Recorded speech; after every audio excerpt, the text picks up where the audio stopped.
हे बघा, लाडू चांगले तयार झालेले आहेत.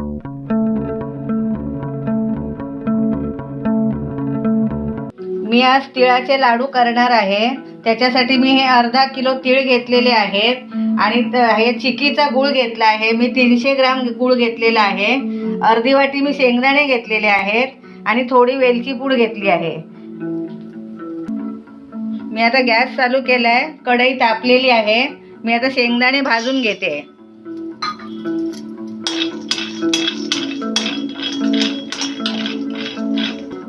शेंगदाणे आपल्याला आता हे मीडियमवरच भाजायचे आहेत, म्हणजे आतमधून चांगले फुलले जातील. मीडियमवरच भाजायचे आहेत आपल्याला शेंगदाणे. शेंगदाणे चांगले भाजले गेले आहेत. मी आता गॅस बंद करते. हे आता मी थंड करून सोलून घेणार आहे आणि त्याचे डाळी करणार आहे. मी आता ह्याच कढईमध्ये तिळही भाजून घेणार आहे. हे पण मीडियम गॅसवरच आपल्याला करायचे आहेत. भाजून घ्यायचे आहेत, चांगले परतवत राहायचे आहेत असे मीडियम गॅसवर. याचा आता थोडा तांबूस कलर यायला लागला आहे. तांबूस कलर यायला लागला की तडतडायला सुरुवात होते. हे बघा, आवाज येतोय, म्हणजे आता हे चांगले भाजले गेले आहेत, चांगले फुलते आहेत बघा. आता हे तीळ चांगले भाजले गेले आहेत बघा. चांगले तडतड तडतड आवाज येतोय, फुलले आहेत चांगले. मी आता गॅस बंद करते.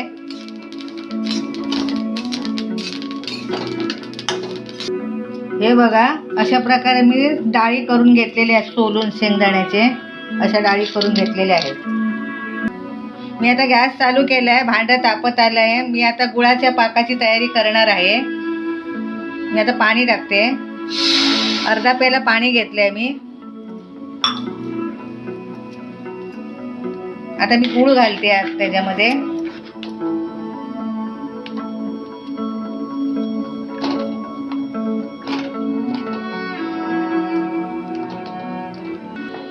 हा गूळ आता पूर्ण विरघळून घ्यायचा आहे. पाक तयार होईपर्यंत आपल्याला ढवळत राहायचं आहे.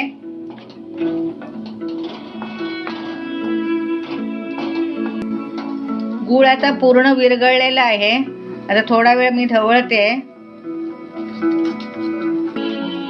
मी आता बघते पाक तयार झालाय काय. अजून झालेला नाहीये, जरा व्हायला पाहिजे.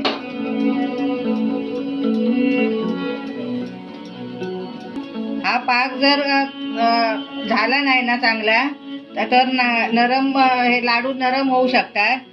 आणि जास्त जर आपण पाक कडक केला ना तर लाडू कडक होऊ शकतात. म्हणून हे मीडियम असं करायचं आहे पाक. आता मी दाखवते झालाय काय.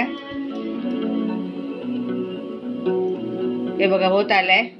झालाय पाक आता तयार.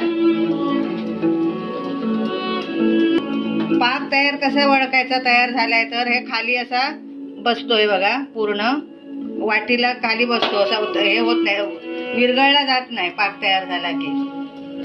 हा आता तयार झालेला आहे. मी आता गॅस बारीक केलेलाच आहे. मी आता याच्यामध्ये तीळ टाकते.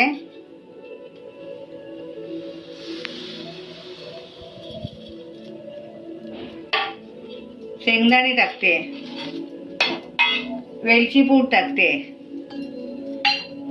आता पूर्ण मी ढवळून घेणार आहे.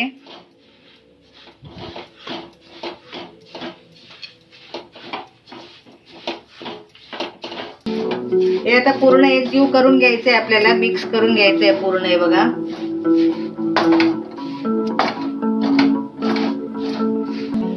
हे आता झालेलं आहे लाडवाची तयारी. मी आता गॅस बंद करते.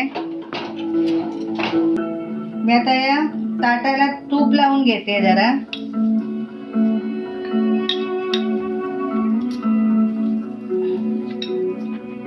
आता हे सगळं मिश्रण आहे ते मी याच्यामध्ये ओतणार आहे. मी आता हे मिश्रण ओतते ताटामध्ये.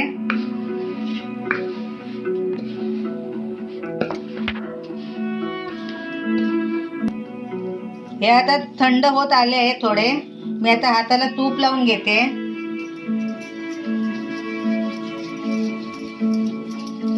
आता आपल्याला हवं तसे थोडे थोडे आकाराचे गोळे करायचे आहेत. जसे आपल्याला हवे, छोटे मोठे वगैरे तसे आपण करू शकतो. आणि हे खायला छान लागतात असे पाकातले लाडू.